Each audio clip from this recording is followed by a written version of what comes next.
Bienvenidos una vez más a su programa Justicia para Todos. Soy el abogado Héctor Becerra Orefice y como ustedes saben, en Justicia para Todos lo que se pretende es que usted conozca sus derechos y obligaciones de una forma clara, de una forma resumida, de una forma sencilla. El día de hoy vamos a platicar acerca de un tema muy polémico, el cual se refiere a los retos del terrorismo en el siglo XXI. Quédese a lo largo de esta transmisión porque va a ser un tema muy interesante que le puede ser de gran ayuda a usted, a un familiar o a un amigo. Vamos a una pequeña pausa comercial y regresamos. Muchas gracias.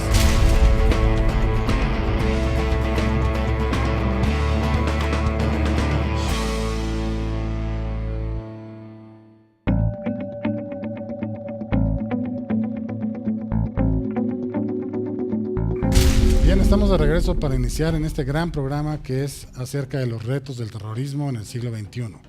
Para ello he convocado a una serie de abogados, una serie de peritos en la materia, una persona que conoce ampliamente del tema, que es el maestro Julio Sabines Chesterkin, que es maestro en Seguridad Nacional, al cual le agradezco mucho que esté presente en este panel y bueno, pues bienvenido. Héctor, muchas gracias por tu invitación. Muchas gracias. De igual forma, tenemos aquí a las dos excelentes abogadas postulantes que conocen también de las cuestiones de seguridad nacional, de terrorismo, la abogada Munira Sánchez. ¿Qué tal? Buenas noches, buenas noches. Y la abogada Jackie Monroy. Hola, buenas noches a todos. Bienvenidas a este programa. Bien, pues entrando de lleno al terrorismo, pues no nos queda más que preguntarle al maestro, ¿no? Claro. Al perito en la materia, ¿no? Digamos. Entonces, no sé si aquí el maestro Julio Sabines nos pudiera platicar un poquito, ¿qué es esto del terrorismo? Bueno, el terrorismo es este movimiento o acto social que busca obtener resultados políticos a través del miedo y está tipificado en el Código Nacional, es un delito federal grave, evidentemente. Y hoy en día el mundo pues, está sufriendo una serie de embates muy complicados con respecto, en la parte europea, ¿no? Con respecto al terrorismo. Sí, los últimos ataques que hubieron en París y en Bruselas han sido ataques que han puesto en jaque de nuevo a las sociedades europeas. Están redefiniendo todo el concepto de seguridad. Claro. Ahora, para entender el terrorismo es muy importante conocer cuáles son las motivaciones. Hay muchos tipos de terrorismo y son de características diferentes. En Latinoamérica, por ejemplo, tradicionalmente el terrorismo había tenido que ver con temas subversivos. Y, por ejemplo, están organizaciones como fueron las FARC, lo son el ELN en Colombia o Sendero Luminoso. En la Europa tradicional del siglo XX, en la segunda mitad sobre todo, el terrorismo fue caracterizado más por actividades subversivas, independentistas, como lo fue con ETA o como lo fue el Ejército Republicano Irlandés en Irlanda del Norte. El terrorismo que vemos ahora es de características diferentes, tiene dos o tres vertientes predominantes. Uno, la de venganza en contra de los países desarrollados por invasiones a sus territorios, como lo puede ser en términos generales el ejemplo de los ataques terroristas en Nueva York el 11 de septiembre del 2001. Claro. O la otra vertiente es un poco más religiosa, sobre todo enfrentada en el mundo islámico entre sunitas y chiitas. Bien. México no está exento, ¿no? Una de las cosas importantes que debemos de entender es que el hecho de que esto esté sucediendo en otras partes del mundo no nos exime del riesgo terrorista. Aparte, por lo que entiendo, la República Mexicana pues es un lugar al parecer estratégico, ¿no? Porque como somos, digamos que la parte media de todo lo que es América como tal, pues somos una parte estratégica, ¿no? Por lo que entiendo, ¿no? No sé si eso contribuya más a un terrorismo menos o algo, ¿no? O ser el país vecino de uno de los países más importantes del mundo, ¿no? Que es Estados Unidos. Sí, sin duda. Afortunadamente la doctrina mexicana de relaciones exteriores siempre ha sido una de respeto a la soberanía de otros pueblos y no somos un pueblo beligerante con nadie en particular, entonces no somos nosotros directamente un pueblo patrocinador de movimientos armados que puedan generar sentimientos de venganza en ese sentido.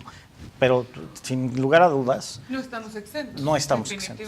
La cercanía con los Estados Unidos y la participación moderna, democrática de México, lo hace por sí mismo un objetivo a un posible ataque terrorista.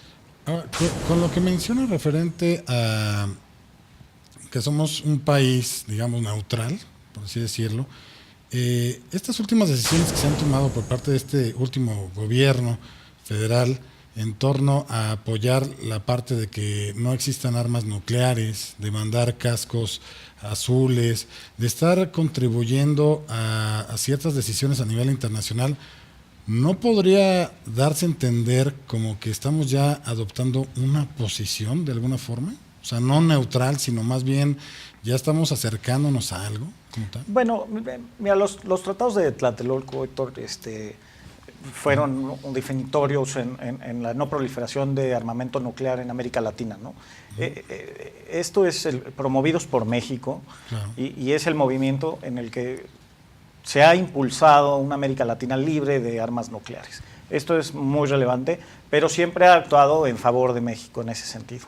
Ahora, con respecto a la participación de México en las operaciones de paz en las Naciones Unidas, es importante entender que las operaciones de paz participan tradicionalmente o bajo su reglamento únicamente cuando las partes beligerantes en una nación o estado lo solicitan.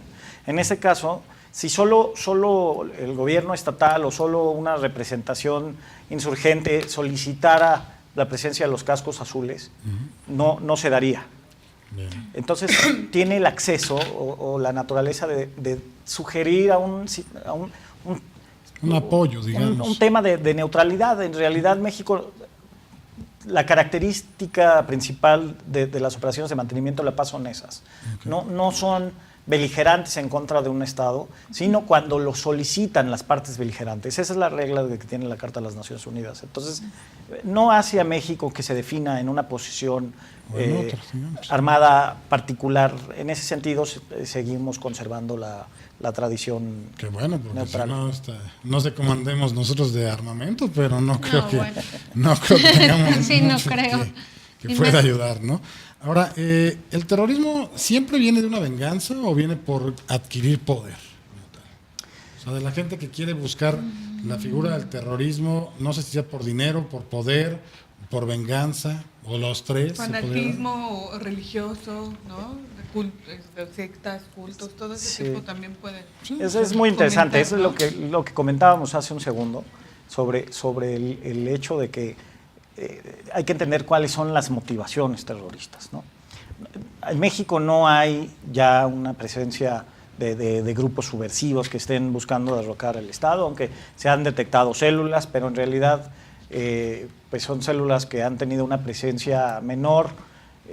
Afortunadamente nunca no se han presentado, salvo el caso de los granadazos en Morelia, casos de terrorismo en México como tal. El Estado mexicano no le quita el ojo, eso sí, o sea, tanto la Secretaría de la Defensa Nacional como la Secretaría de Marina, como la Secretaría de Gobernación, tiene áreas específicas destinadas a prevenir esto.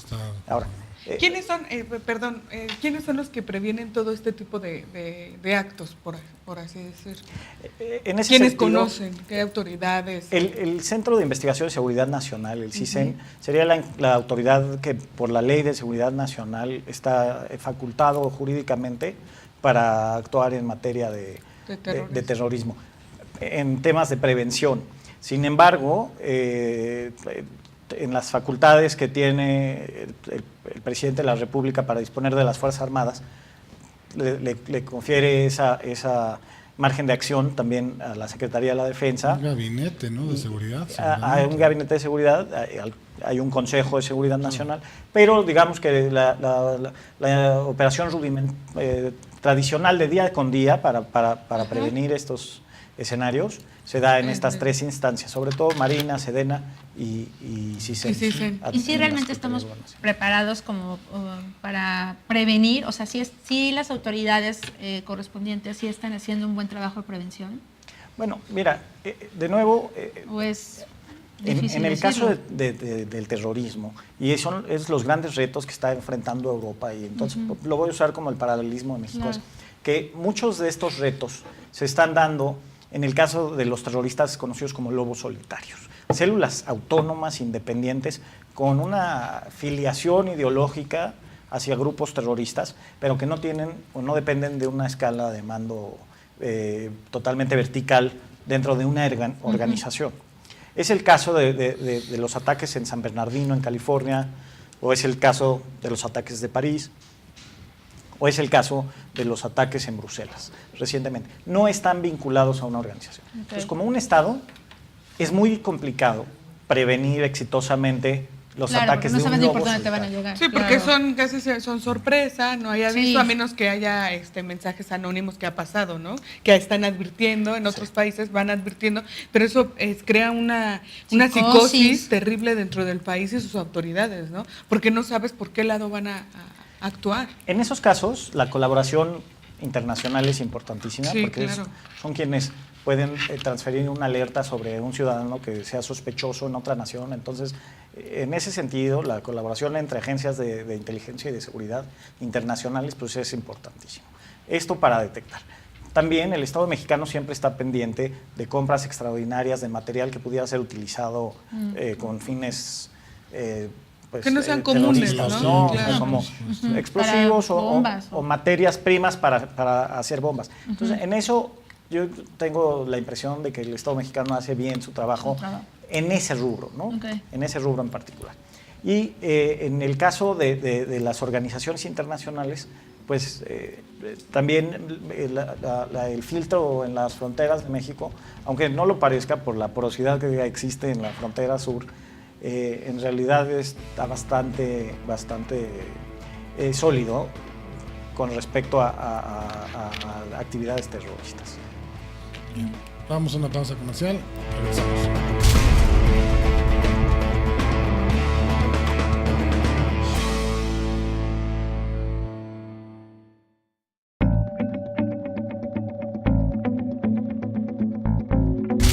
Bien, estamos de regreso y bueno, seguimos platicando con el maestro Julio Sabines. Y bueno, a mucha gente le nace la duda de si los Zetas, este grupo que existe, que se llama los Zetas, o incluso el mismo narcotráfico como tal, ocasionan o son parte de terrorismo, o sea, que puedan llegar a cometer terrorismo y de eso se auxilien como tal. Sí, sin duda, sí nos queremos apegar específicamente al tipo penal del Código Penal Federal. Muchas de las acciones de manipulación y de extorsión que hacen estos grupos para tratar de manipular al gobierno o llevarlo hacia alguna dirección pueden ser consideradas, tipificadas como terrorismo. Estamos hablando estrictamente en sentido jurídico, ¿no? En un sentido político como tal, mucho más amplio, no necesariamente son consideradas como terroristas, porque van dirigidas más hacia la seguridad de la población, hacia la seguridad pública, que hacia la vulnerabilidad de las instituciones como tal. Eso es lo que nos puede servir como referente. Cuando un riesgo es un riesgo a la seguridad pública, en particular lo que se protegen son los bienes y los derechos de las personas. Cuando se habla de seguridad interior, la referencia que nos puede servir como guía es porque se vulneran las instituciones. Y de seguridad interior a seguridad nacional es cuando el Estado mexicano se encuentra en riesgo. Y el Estado mexicano, por supuesto, está compuesto de muchos factores. Entonces, no únicamente de terrorismo. Sin embargo, sí, penalmente, algunas de las cosas que hacen estos grupos de narcotráfico pudieran ser tipificadas sí, encuadran dentro del encuadrarían en el tipo. Sí. ¿Y cuál es de los castigos, ¿no? Las penas que tienen, las sanciones que adquieran por hacer este tipo de actos de terrorismo que la ley ya tiene tipificada? En México el Código Penal Federal lo establece de 8 años a 40 años de prisión, entonces dependiendo las características del ataque terrorista en este caso, que se pudiera determinar una sanción en ese. Te puede dar hasta delincuencia organizada, puede haber otro tipo de cosas, ¿no? Sí, son estas características, lo que hablamos igual en el caso de las organizaciones terroristas europeas tradicionales, que generalmente suele pensarse que están afiliadas a un movimiento político o a un movimiento, a una agrupación. Entonces, son raros los casos en los que son completamente autónomos. Raros en el caso de México. En el caso de Europa o en el caso de Estados Unidos ese es el problema, que lo que estamos viendo son ataques un poco antisistémicos, de gente que se quiere rebelar contra el sistema y contra esas naciones en particular, pero no está persiguiendo una meta particular del terror.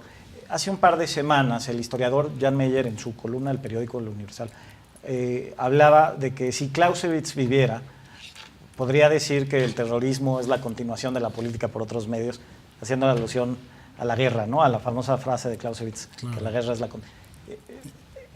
Esto se busca a través de un ataque que cause terror en la población,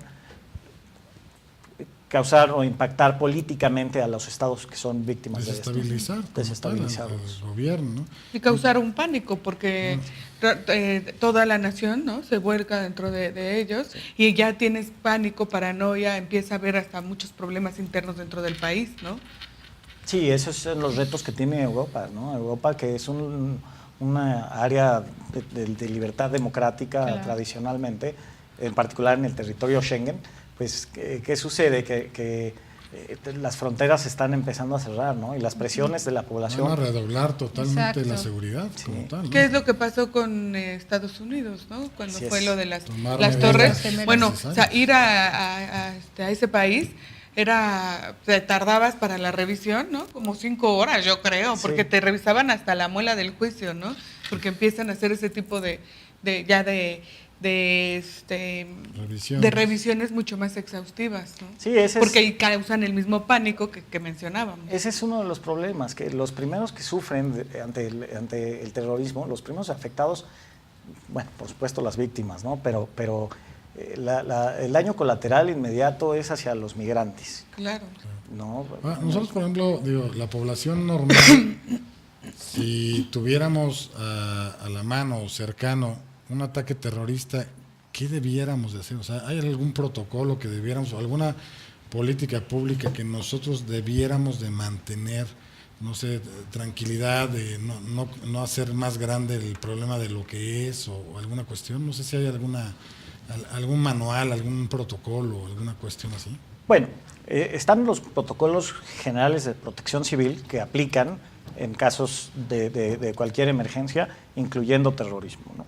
Claro. Habría que ser muy específicos en qué tipo de ataques. Es importantísimo, digo, lo que la población puede saber, lo que la gente interesada día con día puede entender es que si conocieran o se enteran de alguien que está planeando un ataque terrorista, pues es importantísimo la denuncia. Esto es el principal método de combate contra los lobos solitarios. La sociedad es la primera línea de defensa. En realidad no es la intervención de comunicaciones o no es la infiltración de grupos necesariamente el primer conocimiento, ¿no? Sino la participación de la gente es invaluable en ese sentido, con respecto a si sabes de un caso de alguien que pudiera estar planeando un ataque de este sentido, comunicarlo de inmediato, denunciarlo. Y las autoridades, las autoridades del gobierno federal, en este caso, podría ser, yo no quisiera hacer distingo, se pudiera denunciar ante cualquiera. O sea, tanto la Procuraduría General de la República puede hacerse responsable, inclusive hay una unidad especializada en terrorismo dentro de la CEIDO, de la Subprocuraduría Especializada en Delincuencia Organizada, para investigar actos de terrorismo, delitos ya en grado de tentativa o cometidos, como pudiera denunciarse ante la Policía Federal, como pudiera denunciarse ante las Fuerzas Armadas. En ese sentido, eso es lo que debe hacer la población. En el caso de un indeseable ataque terrorista en el territorio nacional, yo creo que es importante siempre tomar en cuenta las medidas de protección civil que aplican para casos de temblor y para los casos de emergencia, ¿no? O sea, es refugiarse, depende de las características del ataque tipo del terrorista, ataque. ¿no? La reacción que puede ser, porque si es un ataque mantener contra... la calma incluso, ¿no? Porque Mantener si no la se calma. puede ser peor, ¿no? Sí, Como tal, ¿no? sí. Ahí también los códigos penales a niveles estatales, digamos, ¿también manejan la figura del terrorismo o solamente la legislación federal? Es la legislación federal la que Nada más la que contempla el delito en particular. Sí. ¿Y qué otro, o sea, qué parte del terrorismo puede decir? O sea, a lo mejor la define, o no sé si la define o no, la sanción que tiene, ¿y tiene algunos otros artículos o algo? ¿O nada más sería esa parte? No, sí, son 4 artículos que hablan en específico del terrorismo y de sus sanciones, porque se define para el Código Penal qué es el terrorismo en específico, pero también se definen cuáles serían las sanciones a aquellos que coadyuven hacia un acto terrorista, que no sean directamente partícipes del mismo acto, pero que asistan o se involucren. Tanto peca el que mata la vaca como el que agarra la pata, digamos. Sí, así sería. Bueno, pues está bien dicho esa parte. Entonces, son 4 artículos del Código Penal Federal y viene definido, pues, como ustedes saben perfectamente, pues hacia un proceso judicial, cómo sería el delito de terrorismo específicamente en México. Hay una concepción, además, política del terrorismo, que no necesariamente tiene que ser la que encuadra en el tipo penal, ¿no? O sea, porque el tipo penal es más referente al acto en sí y cuáles son las condiciones que tuviera que reunir ese acto en particular para ser considerado terrorista. Y la definición política tiene un poco más del sentido del objetivo del acto terrorista, ¿no? O sea, eso depende de que si es asociación delictuosa o terrorismo, ¿no? O sea, tiene como que va de la mano o cómo lo van diferenciando en el Código Penal. No, en el Código Penal está definido tal cual. Tal cual sobre las condiciones que tiene que reunir el tipo para que un delito sea considerado de terrorismo. Y ya depende del acto, es como ven. ¿No? Después después volvemos a las motivaciones políticas de los actos terroristas, ¿no? Los estudiantes, por ejemplo, de la Universidad Nacional Autónoma de México, que luego muchas veces hay problemas hacia el interior, digamos, ¿eso sería un ataque terrorista o un ataque de qué naturaleza? O sea, de tomar las instalaciones, aventar, pues no sé, petardos, cosas. ¿Esto qué sería considerado? No, bueno, nada en esas características encuadra específicamente en el tipo de terrorismo, ¿no? Tampoco lo son las agresiones con petardos a la autoridad. Está el delito de motín, que es un delito que pudiera considerarse más cercano, más adecuado a este tipo de conductas que tú señalas, que las de terrorismo. Las de terrorismo persiguen otros fines que no son la protesta política ni la rebelión en contra del Estado en esa naturaleza en particular. Bien, vamos a una pausa comercial, regresamos.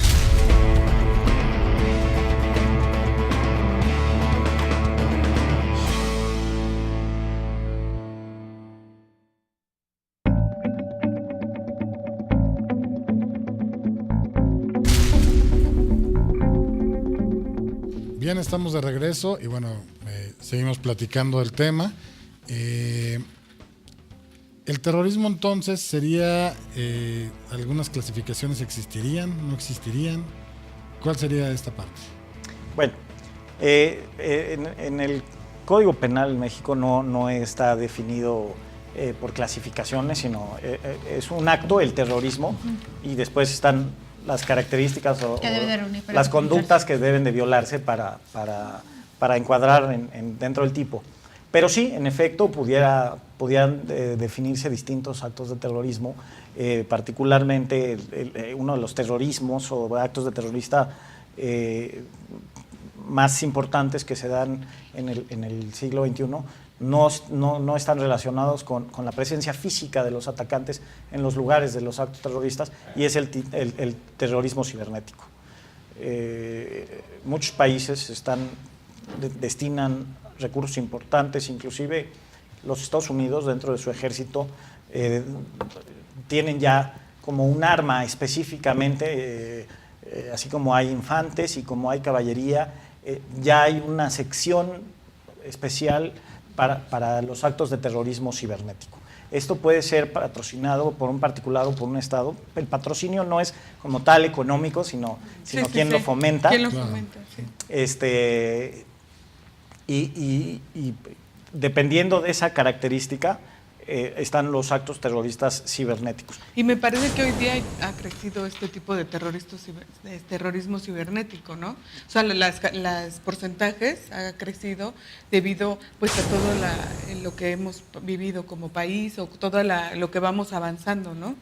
Día con día va creciendo todo este tipo de terrorismo. Sí, Mónica, en ese sentido todavía nuestra legislación no lo tenemos contemplado. Se encuentra, ya está contemplado de alguna manera, pero no se ha desarrollado una doctrina y no se ha un caso en específico en el que los delitos siguen, porque hay cibercrimen y ciberterrorismo. También hay que distinguir, no cualquier delito cibernético está caracterizado por terrorismo. En ese caso vuelven a considerarse los mismos factores, ¿no? Sino la cantidad de gente a la que se le está haciendo un daño, cuáles son los objetivos del delito, si solo son financieros y solo están atacando, digamos, las cuentas de banco de un banco en particular, o si buscan generar desestabilidad en el Estado a través de su sistema financiero, ¿no? O demostrar poder, digamos, a un gobierno, ¿no? Como tal, ¿no? Sí.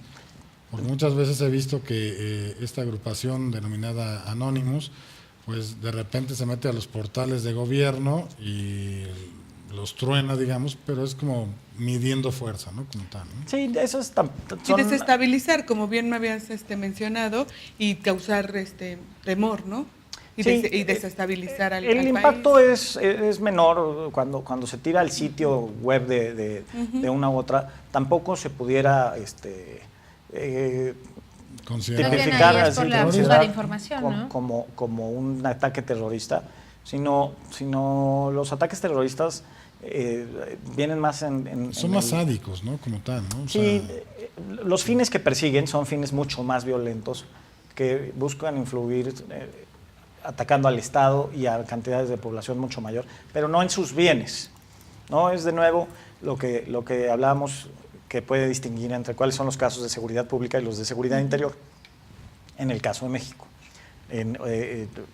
la medición es un poco si el ataque es contra las instituciones que contra los bienes de las personas. Entonces, ahorita, en tu opinión, ahorita el atentado que hubo terrorista, digamos, en Bruselas o Francia, en tu opinión, ¿cuál de los dos fue más sádico o mejor planeado, o por qué menos o más impacto como tal? Bueno, sin duda los dos son ataques terribles y totalmente condenables. Claro.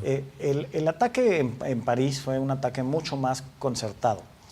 Participó un número más grande de personas y requirió de mucho mayor planeación. Sí, porque fue en varias partes, ¿no? A la vez, entonces sí, fue muy planeado. Sí, hay que recordar que hay dos ataques. El primero es el que se da en contra del diario Charlie Hebdo, que también está considerado como un ataque terrorista.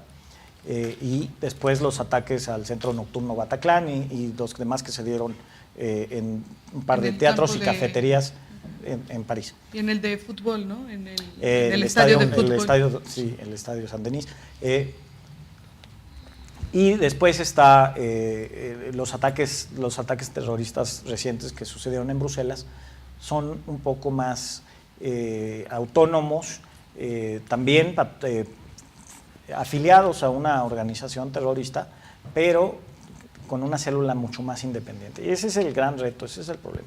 Mira, la doctrina, en México se desarrolló una doctrina de seguridad nacional, particularmente por el general Gerardo Clemente Vega García, aquel que fue secretario de la Defensa del 2000 al 2006, en el que se decía que la seguridad nacional en realidad es un binomio con el desarrollo. No se puede obtener seguridad dentro de la teoría clásica de seguridad nacional mexicana sin desarrollo. Y no se puede obtener desarrollo pleno sin seguridad. Esto no nada más es pertinente en los casos de terrorismo, sino es en los propios casos de violencia que México ha sufrido en muchas partes. El desarrollo es importantísimo. Pero en el caso de Europa, el terrorismo es producto de la desestabilidad política que hay en África del Norte y en el Medio Oriente. Tenemos los casos de los países en la primavera árabe, Túnez, por supuesto Libia, el Magreb, que es esta región norte de Marruecos,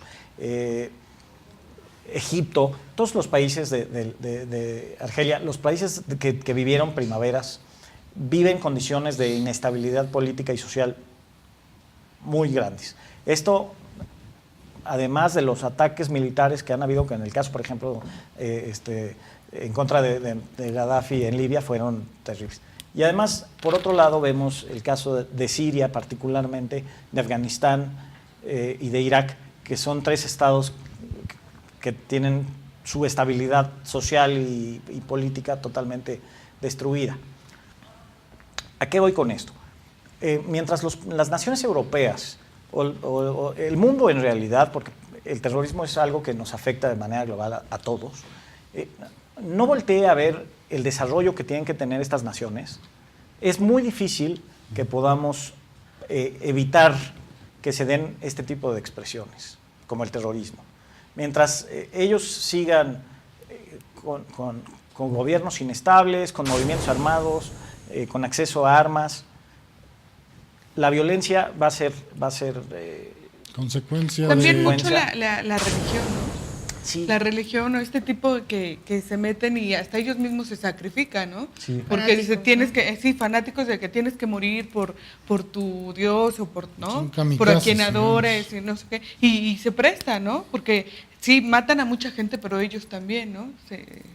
Ellos mismos se involucran y se quitan la vida. Entonces también ese tipo, en la religión, ese fanatismo también creo que entra mucho dentro, suicidas, exacto. Está vinculado particularmente con el Islam, desafortunadamente. No es, por supuesto, una relación directa, ¿no? Muchos de estos actos son en venganza unos con otros. Hay que tomar en cuenta que a partir de los ataques en París, en el Bataclan, han habido 12 ataques terroristas en el mundo.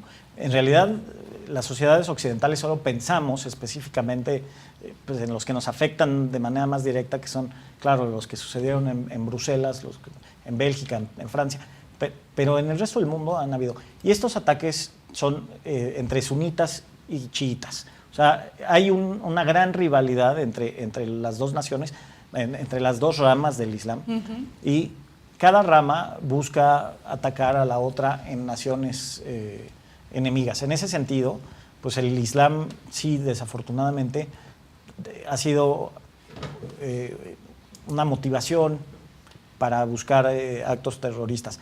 Sin embargo, los que se dan en Europa son un poco más antisistémicos, más que religiosos. El caso del diario Charlie Hebdo sí fue un ataque por una venganza religiosa. Directo, ¿no?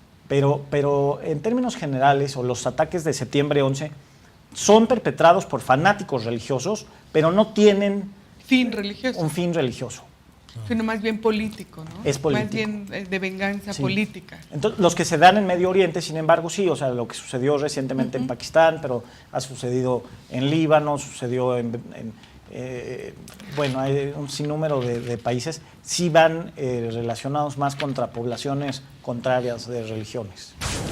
Este grupo ISIS, como tal, se ha especulado mucho en diferentes medios referente a que el mismo Estados Unidos creó ese grupo para, digamos que, desequilibrar ciertos gobiernos de ciertos países, pero después se le salió de las manos y ya no lo pudo controlar. ¿Esto sí es posible? O sea, que se pueda hacer esta teoría como tal. O sea, no, yo sinceramente creo que es solamente... Es meramente especulativo. Meramente una especulación. Lo que sucede es que, en efecto, Siria está sumergida en un combate geopolítico entre Occidente y Rusia, ¿no? Rusia por mantener el gobierno de Bashar al-Assad, y tanto Europa como los Estados Unidos buscando derrocarlos. eso dio lugar a que hubiera alguna especie de respaldo hacia las acciones subversivas en contra del gobierno de Bashar al-Assad y viceversa en el caso de Rusia para protegerlo, pero no relacionado con el Estado Islámico. O sea, ¿no estamos regresando a una guerra fría como tal? Pues es muy difícil poder afirmarlo, no, creo que todavía no es algo que se podía... O no se ve, por lo menos no se alcanza a ver ahorita, pero a lo mejor... Descartar, porque el teatro de operaciones, por llamarlo así en términos más militares, no es todavía dentro de los estados involucrados directamente, como lo fue en la Guerra Fría tradicional, que se dio en Europa, en los Estados Unidos con el espionaje o en la Unión Soviética. Claro. Ahora es una cuestión que tiene que ver con muchos factores. O sea, por supuesto, después del derrocamiento de Saddam Hussein, Irak pues, está completamente desestabilizado y sin embargo sigue produciendo cantidades importantes de petróleo. El año pasado tan solo rompió sus récords nacionales en producción y exportación de petróleo. Eso quiere decir que siguen habiendo muchos recursos en la zona del Medio Oriente que están en juego. Lo mismo sucede con Siria, que no es particularmente rica, o Afganistán, que no son particularmente ricos en petróleo, pero que son áreas estratégicas, ya sea para el transporte de gas o para la producción de amapolas o cosas así. Entonces, en ese sentido, hay una batalla geopolítica, sí. Bien, vamos a una pequeña pausa comercial.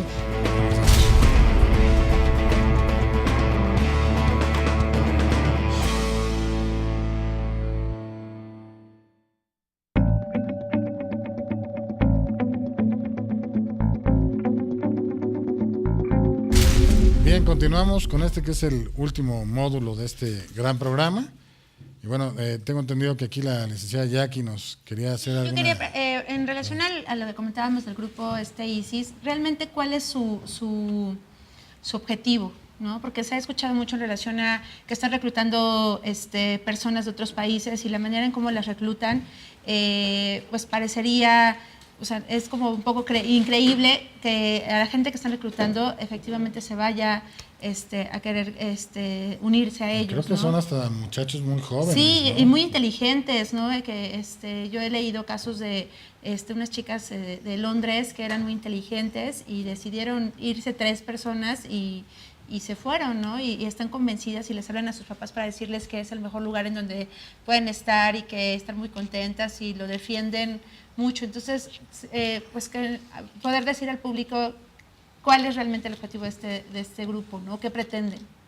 ¿No? Bueno, mira... ¿O qué piensas tú? Porque pues tú no claro. formas parte del grupo. Sí, no. Yo me voy mañana, ¿Sí? ¿no?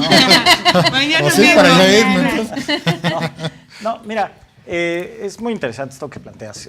¿Cuáles son los objetivos? Sí. Primero, hay que tener en cuenta que el terrorismo es un medio. No es necesariamente un fin. Okay. Entonces, el Estado Islámico tiene muchas denominaciones. En algunas partes se le llama ISIS, por las siglas en inglés de Estado Islámico, y el Levante. En otros casos se le llama Daesh, que es el acrónimo en francés, es el mismo. Y en otros casos se le denomina, o ellos se hacen autodenominar el califato. Y en teoría lo que buscan es restaurar una república, bueno, un gobierno fundamentalista islámico en toda esta región, ¿no? Ellos hablan de que tanto Irak como Siria, como lo que antes era en efecto el Levante, debiera ser de nuevo una república islámica fundamentalista. Entonces, como son zonas en conflicto y hay presencia militar de otros países, están más bien en guerra, ¿me entiendes? No es terrorismo como tal. Okay. Lo que buscan es establecer su Estado. Es muy curioso, es un dato muy particular porque como nunca llegaron al grado de tener condiciones que busca un Estado-nación, una moneda propia, porque se les conoció que estaban acuñando monedas y imprimiendo billetes propios como tal, o sea, estaban tratando de buscar un orden financiero hacia el interior de las zonas que controlaban. Tienen una bandera, o sea, un símbolo, lo que los hace fuerzas beligerantes regulares, por decirlo así, o sea, aunque no son un Estado como tal, no tienen características solo de las que un grupo terrorista tuviera. Ahora, esto es cuando estamos hablando exclusivamente de la región de Medio Oriente, Siria, Irak, etc.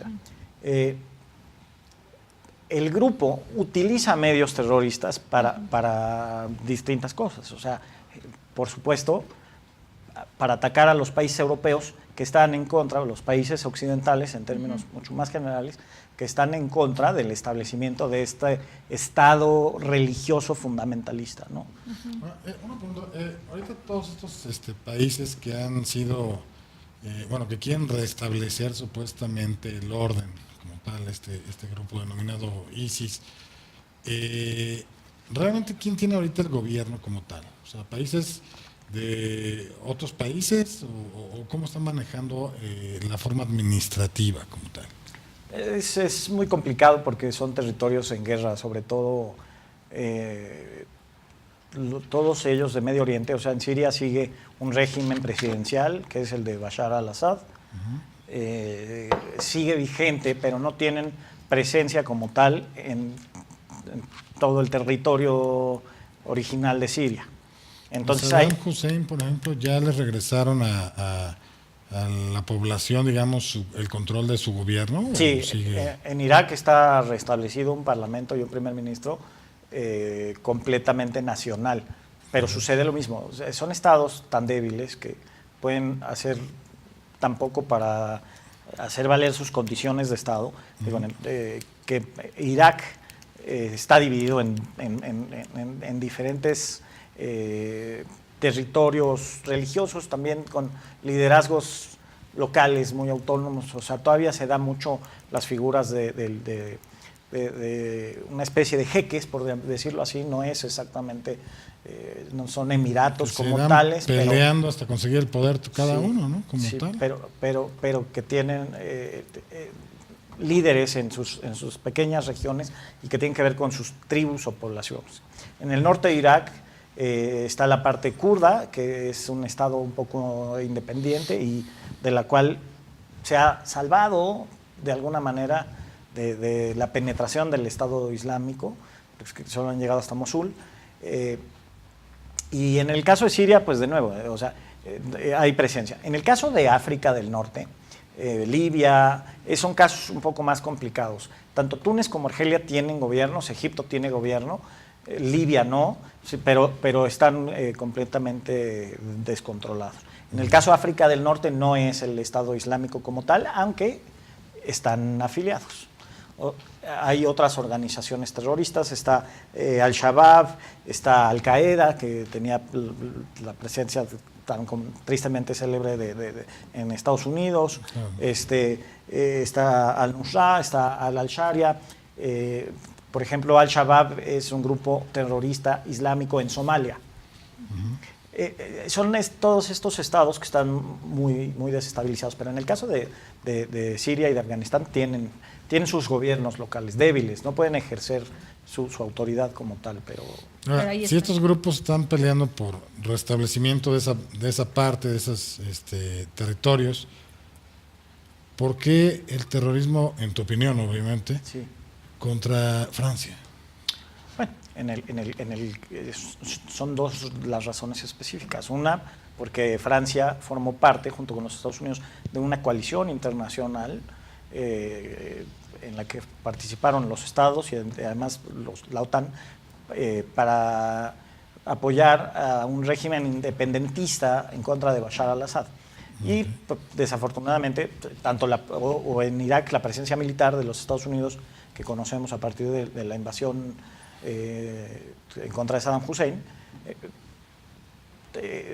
tienen fin de venganza en contra de los ataques militares que han sufrido en sus poblaciones por estos países extranjeros. ¿Y de Bruselas cuál sería, por ejemplo? Porque yo había escuchado una versión que toda vez que habían encontrado a una de las cabezas del ataque a Francia, activaron el de Bruselas como en venganza por haber agarrado a uno de sus líderes. Sí, eso es correcto. O sea, ¿tú también concuerdas con esa hipótesis? No, lo detuvieron en Bruselas, era donde estaba refugiado. Okay. Entonces esto detonó que esta organización tuviera esas expresiones terroristas hacia el interior de Bélgica. Bélgica no se ha pronunciado a favor de nada. No, se ha pronunciado en contra de los regímenes, pero no había tenido una participación militar activa. Ese es el tema que en Europa, entre el gran problema de migración que existe proveniente de África del Norte y de Siria, y que ha causado, por supuesto, emociones difíciles dentro de los ciudadanos europeos. Y por otro lado, la participación libre, democrática que tiene la gente en Europa, las fronteras abiertas por la Unión Europea, dentro del territorio Schengen, la Unión Europea, pues dan lugar a que los propios agentes terroristas puedan disponer y hacer lo que quieran. Entonces, tanto puede ser un ataque en Bruselas, como puede ser en Estrasburgo, o puede ser darse en zonas pequeñas. Y de nuevo me gustaría tocar el caso de San Bernardino, California. Adelante. El problema es que estos casos son perpetrados por organizaciones que no tienen un mando vertical. Entonces, esto hace que sea difícil. Los estados pueden ir alertando de quiénes son. En el caso desafortunado de Bruselas, Turquía señaló públicamente que había alertado a las autoridades belgas de la presencia de estas personas y de que tenían antecedentes que pudieran identificarse como terroristas, y que los belgas desestimaron de alguna forma o no atendieron con la profundidad que debiera haberse atendido para intervenir antes del tema. Pero no hay una cadena de mando directa entre el mando del Estado Islámico y estas células. Ahora, las redes sociales buscan, por supuesto, lo que tú mencionabas hace rato, buscan una guerra también ideológica en contra de Occidente, ¿no? Y esto es donde por eso participan mucha gente de antecedentes, sobre todo árabes, Medio Oriente o islámicos, afiliarse a estos territorios. Pero, aunque la motivación política es común, no necesariamente están bajo un mandato vertical. Este es el problema. Creen en una causa, pero creen de manera autónoma al mando, y esto hace que se tengan que atender estos casos de manera específica y no satanizar a toda la población islámica, ¿no? Claro. Bien, pues lamentablemente se nos ha agotado el tiempo en este gran programa. Tiene la puerta abierta el maestro Julio Sabines, obviamente, para cualquier otro programa que desee platicarnos en atención a seguridad nacional. Son temas muy interesantes.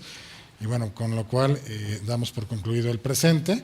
Si usted tiene alguna duda o aclaración, algún comentario que desea hacer, en pantalla aparecen los datos de una firma legal donde usted puede encontrar a cualquiera de los panelistas o a un servidor para que podamos platicar respecto del tema que sugiera. Bien, pues no me resta más que agradecerles a ustedes, patrocinadores, que han estado aquí con nosotros en nuestro programa, a los panelistas de este gran programa, a la producción por hacerlo posible.